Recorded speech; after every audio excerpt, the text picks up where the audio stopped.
Hi, everyone.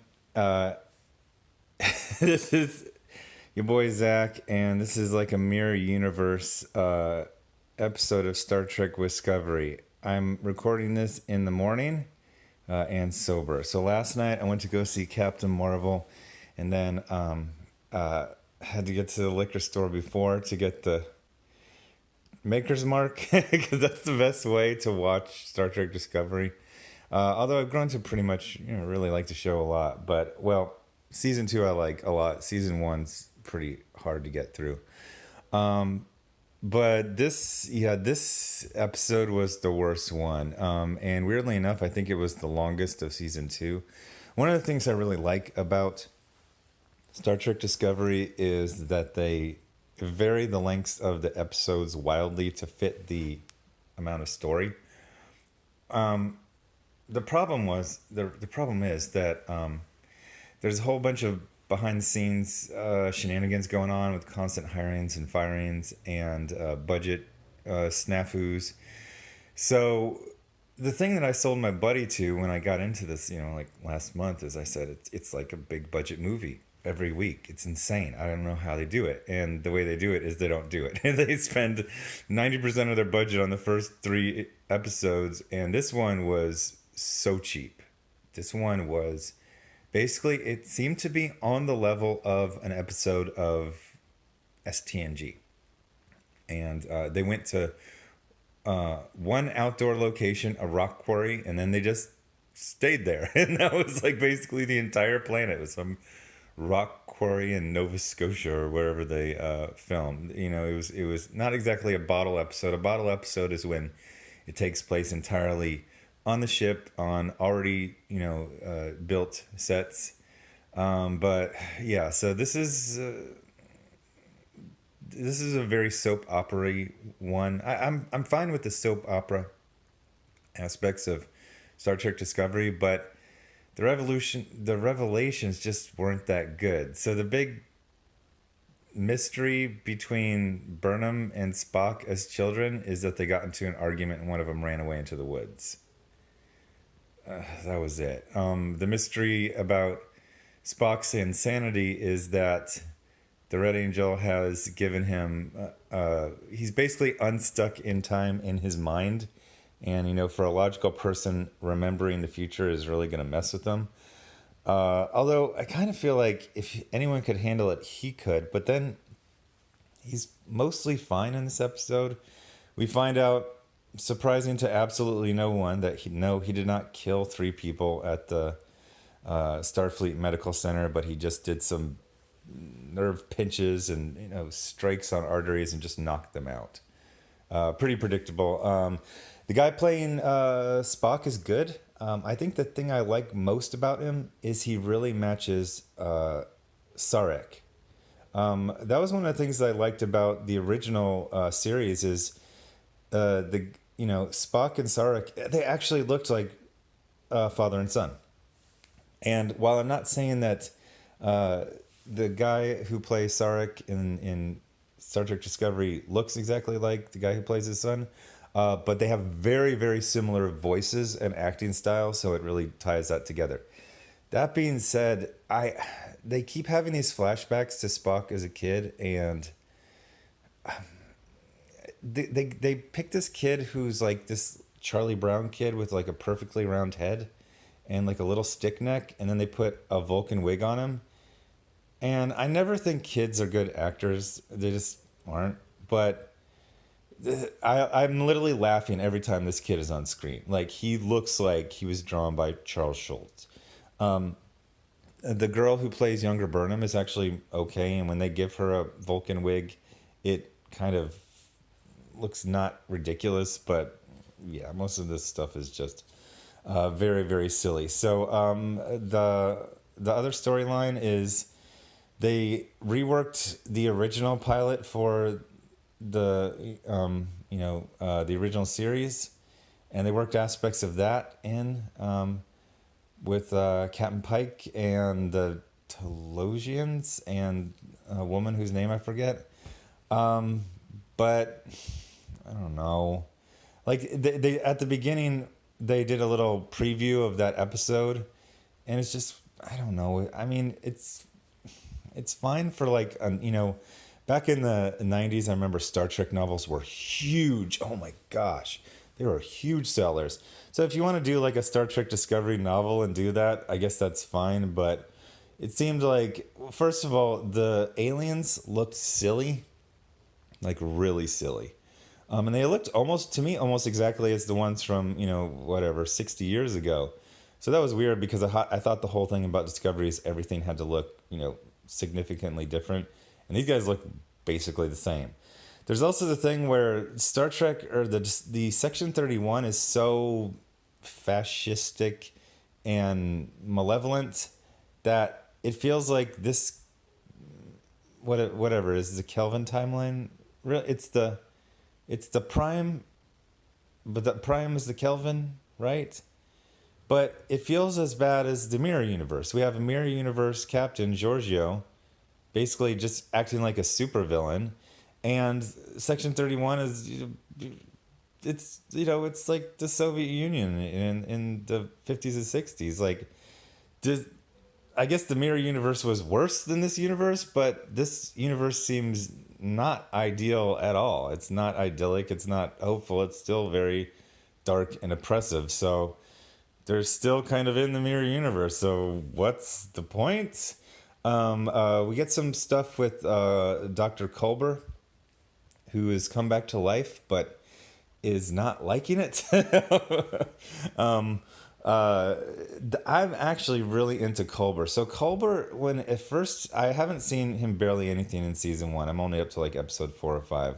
But in season 2, first he was like on this weird spore planet, and he was all kind of crazy. And then they got him back on the ship, and he was just like this like shivering waif.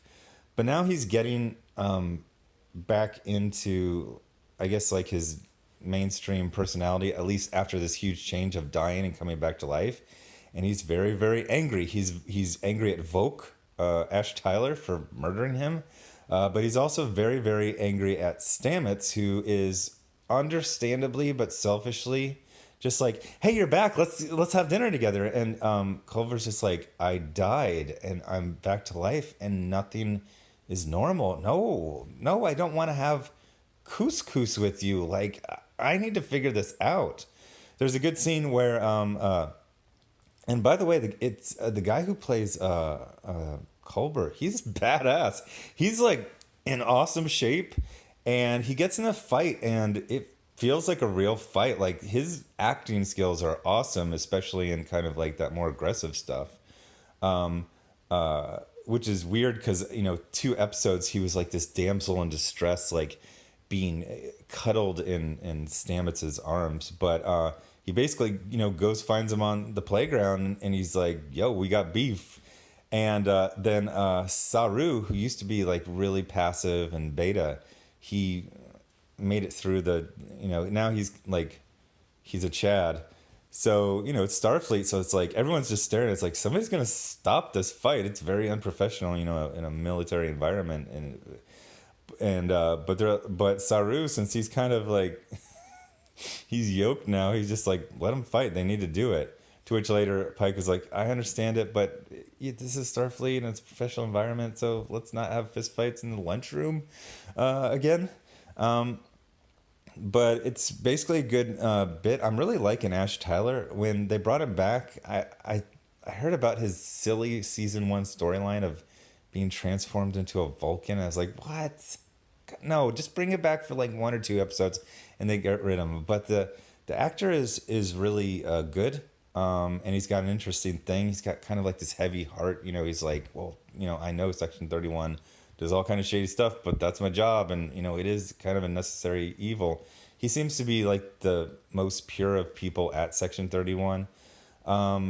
Besides that, one thing I got to note is that whoever's doing casting on the show, so I watch it on my phone, and, on your phone, it does this little, if you kind of tap it, it's really good. If there's 2 actors on the screen, it'll show those 2. If it's 4, it'll show, and you can click on them and find out about them. And what I'm saying is that, like, every woman cast on the show is beautiful. They're beautiful in different types of ways. Okay, actually, there's one exception, but I'm not going to be mean and say which one that is. And it's not Tilly. Tilly's a freaking dime. Like I'm constantly stopping. They had like a Starfleet psychiatrist, and I was like, "What is with her? She's beautiful. Oh my god!" Click on her. The security officer with the cybernetic. I don't know. It looks like she's trying to adjust her teeth, something like that. She's beautiful. They had, season one they had a different security officer, or is it the same one? No, she was dead. Pike's number two, Rebecca Romaine. Oh my god, she never looks better. Oh my god, Michael Burnham's beautiful. All the women here are like, you know, just stunning, and but in lots of different ways, not in like a cookie cutter way. So, as a guy, I appreciate that a lot. Even the woman who kind of had so I was, I don't know if I would say I was bored with this episode, but I felt like I don't want this direction to go into. I don't want it to become a really cheap show, and the sci-fi elements were pretty minor. There's the Telosians, and they like to learn about people, and they can project very, very convincing illusions. There was literally a moment in this where they did a excuse me. They did like a double, triple cross type of thing, and they tricked some people, and it tricked me. So when they did the little reveal, I think I literally said like "whoa" or "nice" or something. Like I was very impressed, and I remember thinking like a split second later, I go, okay, that made the episode worthwhile. So moving on, I don't know. The Red Angel is probably Michael Burnham, maybe her mother. That's about it. It doesn't seem like. I thought the Red Angel was going to be some really supernatural deity from another dimension, and it's just a person in a suit. It's a person in a time traveling suit. Okay, it is Michael Burnham, or maybe it's Mirror Universe Michael Burnham, or it's Mirror Universe her foster mom, adopted mom. But it's good. I gotta say, Anson Mount or Mounts. I don't know. Whatever. That guy, Pike. That guy is freaking fantastic. Like he just owns every scene. The whole show. One of the things about Star Trek is it's good captains. That's what it revolves around, or a good commander for earlier seasons of DS9. But he's a good captain. He's a good captain. He's an interesting captain. And I know they're doing season 3. I kind of feel like season 3 will be the last one, but they're going to say, they might go longer. It looks like they're really going to have to adjust their budget, and it's going to be disappointing to go back to a TV budget after having a movie budget for most of the episodes or all the episodes of season 1 and like the first 3 or 4 of season 2. I can adjust. I generally like pretty much all the characters, and I like the sets and everything. I like all that stuff, but no more of these really. Oh, geez, we might be stuck with this really low budget. I'm gonna have to adjust to that one. We'll see. We'll see. So this is interesting. I didn't think I had enough material to do a video on, and I guess I did. 13 minutes. So, anyway, thanks for watching, and I think I'm gonna try and catch up on Arrow. I just heard that next season is the last season of Arrow, and somebody asked me about it, and I go, that sounds about right. So I'll dip in, see what's up with Arrow. I dipped in on Flash a couple weeks ago, and it was not good. I dipped in and I dipped out. I'll dip back in the next season. But thanks for watching, and I'll have more. There's no regular schedule to this. Oh, I do TV and movie reviews here. But I did my Captain Marvel book, or my Captain Marvel movie review over on my other channel, Comics Matter with your boy Zach. So go check that out. The video's doing really well, and I think I really did give it a fair shake. And that's what people are responding. There's a lot of people went there to hate it, or people that went there to love it. I went and I was leaning negative, very negative. But I've flipped many, many times. I've gone into a movie to roast it, and I've ended up liking it. So the title of that video is don't blame Brie Larson for the awfully boring Captain Marvel movie. It's not her fault. Thanks for watching. Bye.